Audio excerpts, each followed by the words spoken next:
thinking, yes, you're so excited about it. You can't wait to get out and post your content on social media. Are you like many of the business owners that I know? And they're just like, oh God, more content. I either don't have the time to create it. I don't know what my target audience wants. It just seems like it's an exercise in futility because my content isn't reaching the right people on social. Well, guess what? You've probably heard that content marketing is key in creating a strategy that converts your followers into paying clients.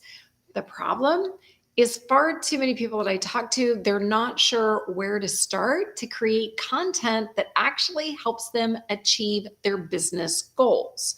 So, we're going to shift that for you today, and I'm going to give you 7 steps to help you create content that converts. Hey, my name is Joyce Lehman, and I help coaches and entrepreneurs and creatives leverage their unique message so they stand out online, sell more services, and make a bigger impact without the overwhelm. And if you've joined me before, you know that I tend to give a lot in a very short amount of time. So if by chance you don't want to grab a pen and paper and you want to make this super easy, then just drop the word content below and I will send you the show notes. Now, I am using StreamYard. So if you have a comment during the live, and I know some folks show up live and I know others catch the replay, that if you have a comment, then you have to give StreamYard your permissions to do so. So with that, I'm going to come back over here to chat to make sure that we are grabbing anybody that might come on.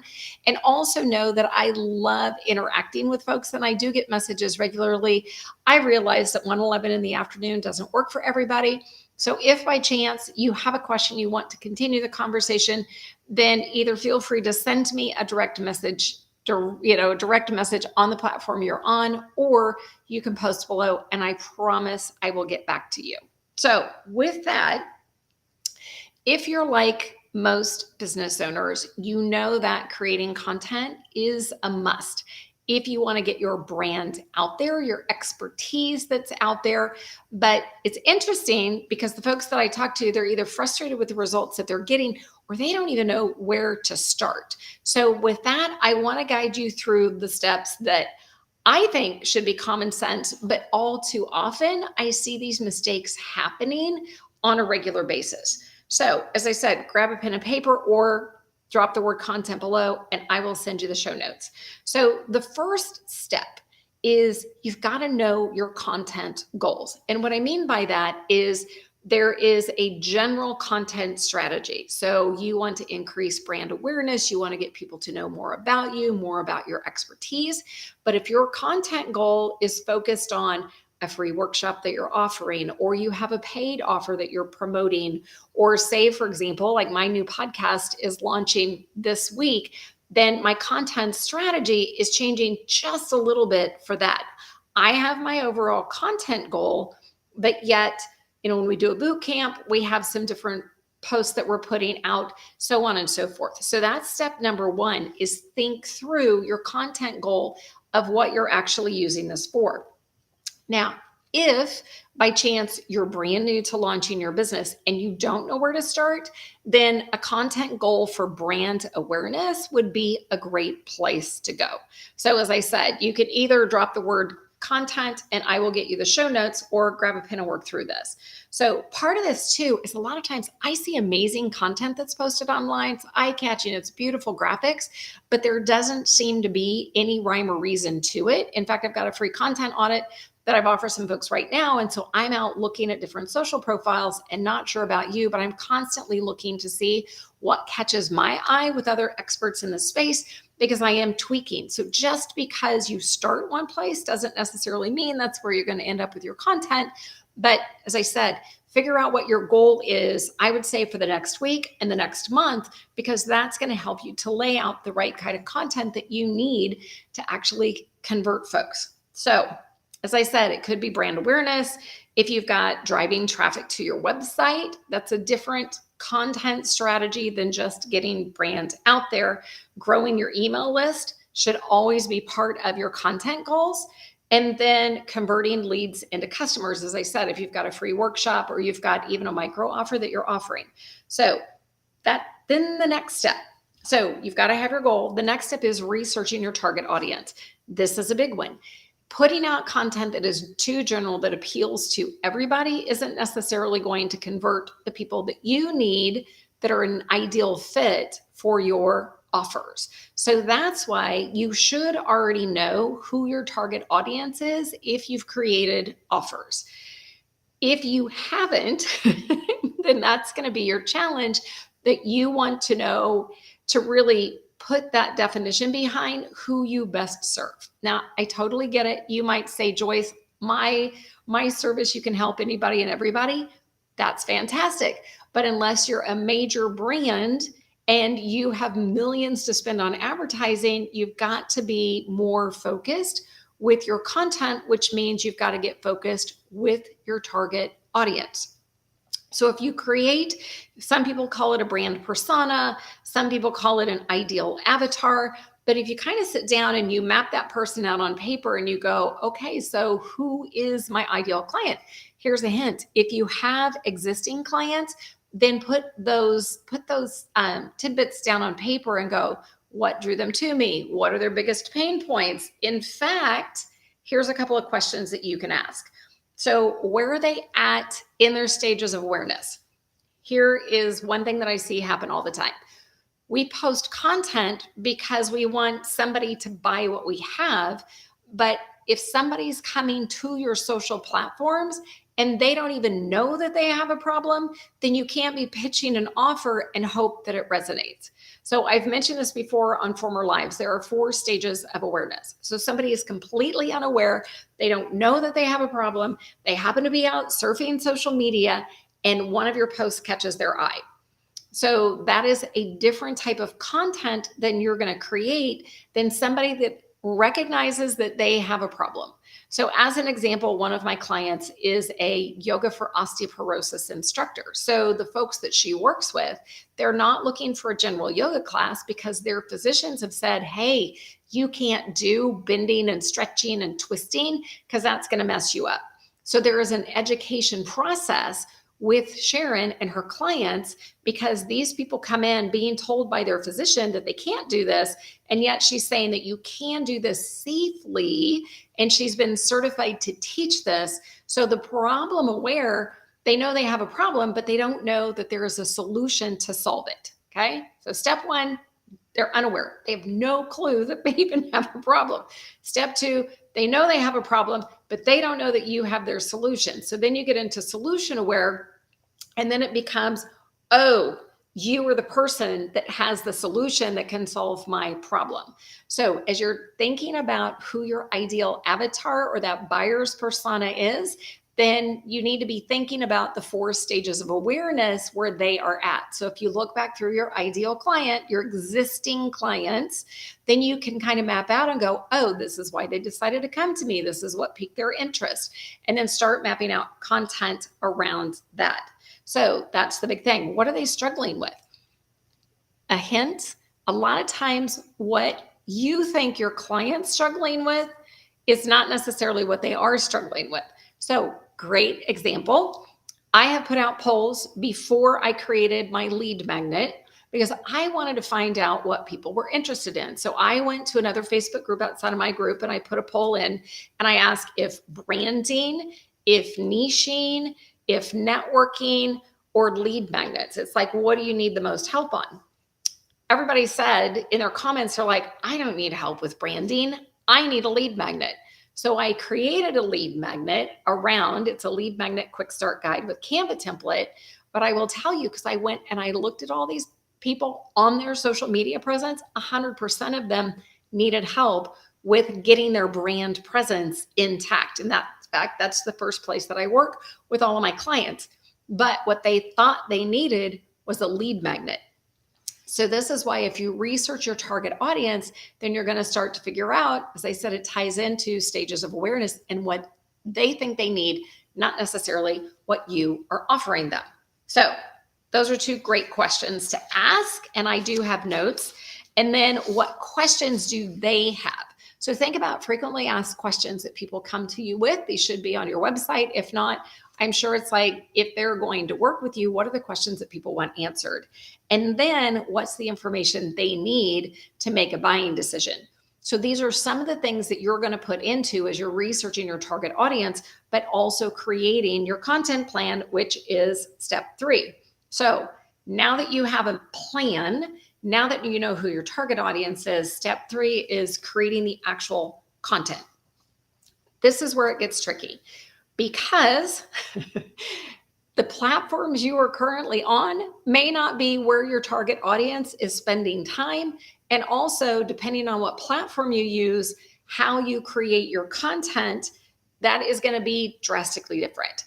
Great example. So I am on Instagram. I'm on Facebook. I have my business page and I have my group. I'm over on LinkedIn. I got rid of Twitter. For me, it just wasn't a fit. I'm not going to post things 10 times a day. Great to do research, not for me to build a brand. I've started using Pinterest. My monthly views on my Pinterest profile are over 40,000 views a month now. Just started it in November, actually December. It's when we really kicked off. But a content plan for Pinterest is very different than a content plan for Facebook or Instagram. So this is why, depending on the platform that you're on, you need to know how the platform works, how they go about sharing content to their audience. So as an example, if you have a Facebook business page, then what happens is you are going to, on any content that you put out, 1 to 2% of the people on your Facebook business page are going to see what you post. This is where having the right expectations when it comes to creating content that converts, because putting a post out thinking everybody in the world sees it, it just doesn't work that way. Social media platforms, their whole goal is to keep you on the platform. They want to keep viewers on the platform. So anytime you post an external link and it's in a particular post, they're going to limit the views. Facebook business pages, they want you to buy ads, so they're going to limit it. You have far greater reach on your personal page, but yet if you're constantly selling and promoting stuff on your personal page, then you're probably going to limit the people that want to stay engaged with you. So that's why, as I said, it goes back to what's your goal? What platforms are you on? What platforms is your ideal audience on? And then how do you work within the platform to create content that the algorithms like, that actually fuels everything? So Pinterest, going back to that really quick, Pinterest has its own SEO. My bio is different on Pinterest. The boards that I create are all written to SEO. By the way, Instagram now has given you access so you can actually expand your bio on Instagram for their search engine to more than 30 characters. Before, they limited it. So these are small things that make such a big difference when it comes to engagement. How do I know this? Before I started Pinterest, I had like 9 followers and I was just posting random stuff. And by the way, I thought, Pinterest was only for recipes and DIY projects. Little did I know, coaches they spend a ton of time on Pinterest and it's just audience is taken off. So, but that goes back to your target audience has a problem that they need help solving. So if somebody comes to you and they're beyond the unaware phase and they're in the problem aware phase, then creating the content that gives them valuable tips and gets them engaged and they start to recognize that you are the person that can help them. So very important. So, and this is why when you think about content, it's not always about social either. Social media is great to get your brand awareness out there. But ultimately, if you're going to bring somebody in, then having an email list that you can nurture people, because you can put different content out with that. If you have a blog on your website, and I kicked and screamed and said, oh God, I'm not going to do that. I have been posting blogs consistently on my website. That's actually in step 7. I'm going to tell you how you can do that very easily. But this is where, it could be articles, it could be infographics. There's tons of different content that you can post. So with that, part of the thing that you have to be careful of too, is it's not just coming up with a content plan. So step 4 is paying attention to the details. And I have a phone test. So over 65% of people who are viewing your content, they are looking at it on a mobile device. So part of it is when you think about, you may have amazing content that's out there and it's extremely wordy that isn't necessarily going to draw people in. So that's where having eye catching, speaking of eye catching, having eye catching visuals draws people in, and then having the right wording. It's also different. Pinterest, you can only have a little bit. You're driving to a blog post, but yet on Instagram, you can have far more text that's in there, but the eye catching, that visual is so very important. The same thing on Facebook. But if you're going to be creating content, then this is where the formatting is huge. So if by chance you have a Facebook group, then that's where you can actually adjust the formatting with an H1 and an H2 and bullet points. You can do all sorts of things to draw attention. If you have your Facebook business page, you want to put out emojis, you want to break up the text in between. Going back to, it's all about Sharon today. So she did a free workshop and now she's working on filling her Yoga for Osteoporosis paid workshop. And in the group, she put out a post and it had the right information in it. But if we look at it on a cell phone, it was a ton of words and it was really hard for me to see what's there. So anytime that you're posting content, not only do you want to have the right visuals, you want to have you look at hashtags, the keywords that people are searching for, but you also want to make sure that your formatting is really good. And then using things like emojis and break up the text. If you're using a scheduling platform, then of course you can go in and you can adjust that, but always test to see what's going on. So just to make sure that I'm in here. So within that too, Canva, love Canva, hands down, one of my favorite content creation hacks. If you by chance use Canva, then post Canva below. I love it. It's become that tool that I use because I have the branded visuals that I can create in there and I have the templates that are super easy, but it's how I create all my workbooks for my free classes. It's how I create all the guides for my paid groups. So Canva is one of those tools that even though there is a learning curve, I highly suggest. I used to use PicMonkey, hands down loved it. Canva gives me far more that I can utilize. So within that, like I said, look at the graphic. If it's too much that you're putting out and it's too busy, then it's hard for somebody to read. So that's why you always look and say, what do I have going on here? Another way to think too is when you're looking for content ideas, I record live video snippets. Yesterday morning, for example, there was a deer eating outside. It was downstairs on our patio eating the tree outside there. But I have video shorts that I take all the time in my phone because the cool thing is I can repurpose those into a reel. I can use that. And then you download the reel before you post it. So it doesn't have any Instagram. It doesn't have any graphics on it. I can upload the same thing into TikTok. I can put it over into Pinterest as an idea pin. I can put it on LinkedIn as a video. So that's why when you're thinking about how you're creating the content, then it isn't just static posts and images. Also think about the visuals that you can use to get out there.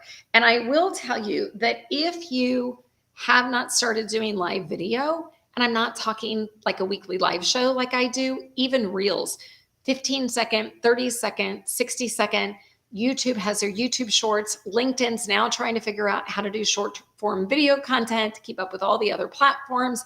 So if you start using video, I guarantee that's why my Pinterest exploded, is the live video. I'm also watching my reels get a ton of views on Instagram, but it goes back to what's the content strategy and the big thing, calls to action. So you want to make sure that within every post as you're creating your content plan, that there is a very clear call to action. Now, to distinguish this does not mean that you are saying, buy my product, buy my product, buy my service. A call to action is comment below. It could be check out the link in my bio to get more information.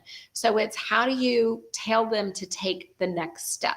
So as you're creating your content plan, and a great way to do that is literally map out your content, either on a Word document, you can draw it out, you just draw it out in a workbook.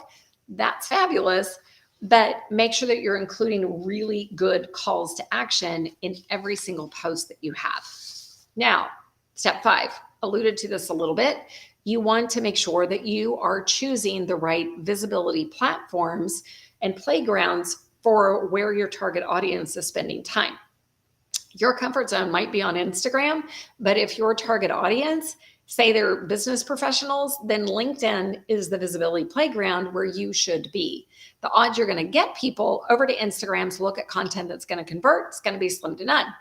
Going back to, I have a Facebook group. Well, not everybody on LinkedIn wants to come into my Facebook group. So this way I have to have an email list and I nurture them with content here because they don't always necessarily want to go into the group. It's also made me rethink and think about this for yourself is when I would do workshops, some people love like free workshops. They love Zoom. That's fantastic. But if I have people that I'm driving in from multiple platforms, I know now that driving people to watch a workshop or engage with a workshop in YouTube is the best way to go because that visibility playground, I can actually increase followers for my YouTube page, but everybody can easily access this. So it goes back to you want to have a content plan, know where your people are, but then choose the right visibility platforms and playgrounds that are going to get your content seen. And there is no one answer when it comes to social media. Everybody's business is different. Your target audience is different. So it's figuring out what works for you. But that's why sitting down with these 7 steps is important to help to make sure you are not wasting time. Okay, now step 6, analyze and adjust. A simple way to do that is if you go look at the back end of the platform, Facebook has it, Instagram has it, you can see you're looking for more than the vanity metrics. And what I mean by that are vanity metrics or likes. That doesn't necessarily get you traction. What platforms want to see is if people are actually commenting and they're also sharing the content that you have. So depending on if you have a full funnel set up, so say, for example, your Instagram account. Within your Instagram account, you're posting content and you're saying, hey, check out the link in my bio to get more information. So they go to the link in your bio. I have a favorite bio hack that I use and it's Linktree. And say, for example, then they see a post or they see your lead magnet, which they opt in for. Now they're on your email list, which then you can begin to nurture them. But if you go back and you look at this and you say, hey, I'm posting this content, but nobody's clicking the link. So that's where you've got to make sure, did you get the link updated properly? So do you have the right link there? Are they now going to that page, but you notice your page views, people aren't hanging out long enough to take an action, then you know that something's missing, or it's happened before and it happens to all of us no matter what. But say, for example, they're supposed to get into an automated email list and there's a glitch in the back end, technical in the platform. You need to make sure all these steps work. So that's why you analyze and adjust your content so you know what tweaks need to be made. Another great example, here's a crazy one. I did a visibility boost workshop. That was back in November of all things. And I noticed in my email list that somebody just subscribed because they wanted to access the visibility boost workshop. And then it dawned on me, I need to make sure that the page, even though it says specifically the date, there needs to be a page that they come into that says, hey, visibility boost workshop. I haven't set the next date, but they can get on the list.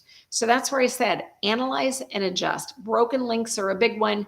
If you are using your business page on Facebook, then know you can put a great graphic in the background and you can edit the button to drive people there. So super important, but this also goes back to you've got to know what your content goals are and then have the proper expectations of what social media platforms do to try to limit your views. Once again, hint, use live video because the algorithms love live video and they will show this far more often than they will a static post. All right, so finally, step 7 is repurpose, repurpose, repurpose. I alluded to this earlier. So a great example, I create a video script because I know I'm gonna go probably 20 minutes online. Do I read this word for word? Heck no. I know what my outline is.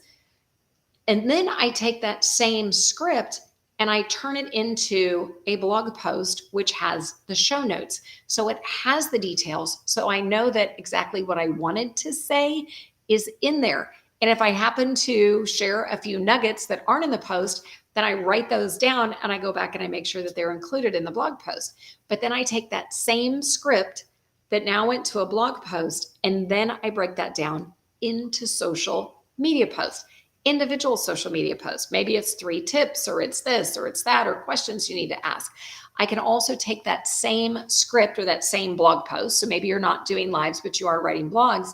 And then you can go, oh, well, this would make a great 15-second, either a short for the short shelf or a 15-second reel. You can upload the video, add a few graphics or create a video, and you're done. Repurposing will save you a ton of time.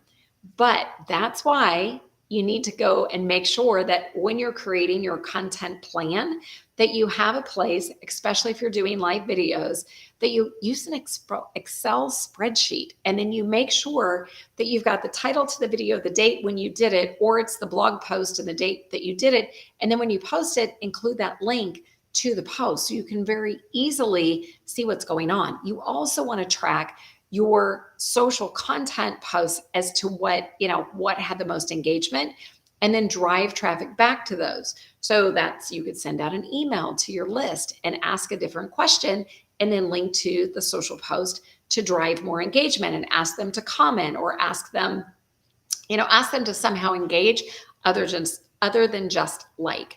So repurposing content is big. Why? Well, first off, it takes a lot of stress away from you.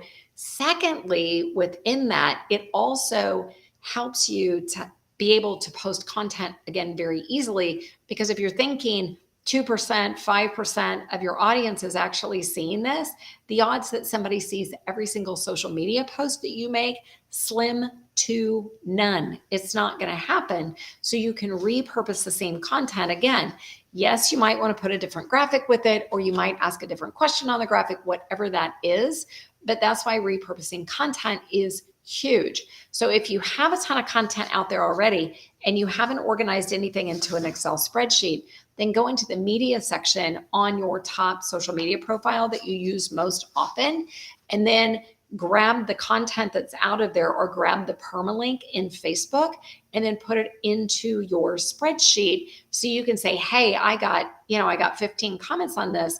Then how can you recreate that post and then drive people back to it again? As I said, email is a great way to do that. You can't necessarily send somebody from one social platform to another because the social media platforms are going to limit you doing that. But you could create a quick email with one tidbit and then drive them over to those posts. I know it's a lot. That's why I said, if you post content below, then I will be happy to get that for you. All right.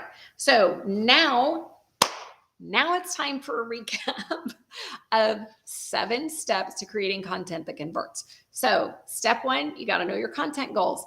This could actually change from a general goal to having a specific event that you are doing. Step 2, research your target audience. That way you can fine tune your content to meet them where they are at. Step 3 is creating a content plan. And you want to have as much detail around your content plan as possible. Make sure that you're looking at your pillars of your content as well as your stages of awareness, so you're covering content everywhere in between. Step 4, pay attention to the details. This includes formatting, this includes emojis, bullet points, all that stuff. So it passes the phone test and is super easy to read. Step 5 is choose the right visibility playgrounds for your business and your audience. This is going to change depending on who you're marketing to. And sometimes it requires you getting outside your comfort zone to make sure that you're spending time on the right visibility playgrounds to create content that converts. All right, step 6, you want to analyze and adjust. So posting content all day long and never going back to see what's working and what's not working is not going to help you. So make sure that you're doing those quick content reviews on a regular basis, so that way you can make the adjustments that you need to get better results. And then step 7, repurpose, repurpose, repurpose. It will save you so much time in the long run. Yes, there's always a learning curve, and yes, it takes time to set up. But I guarantee you, if you repurpose your content, You're going to love it in the end. All right. So with that, you now have 7 steps. So the next step is for you to take action. So my challenge to you is go back and look through the 7 steps, see what you've done, see what you haven't done. Start with 1 and then make sure you're thoroughly done with that. Typically, it's having the goal with the plan to know that you're being more strategic around your content. Then my challenge to you is post some content and see what works, and then come back and comment on this live with a screenshot of your post or a direct link to your post and let me know what's working and let me know what's not. So with that, I have something for you. Is I sent a complimentary or the chance for a complimentary audit out to my email list last week, and I'm offering this as well. So if you want a complimentary content audit, then post hashtag audit in the comments for the live. And I will make sure that you get a link to the page that gives you all the details. And then there's a super quick questionnaire. It'll take you 2 minutes to fill out. I do limited amounts of content audits, but I'm happy to put eyes on yours because the last thing I want you to be is frustrated in the process. So with that, I appreciate you showing up. I hope you have a wonderful week. And until next time, here's to creating content that converts.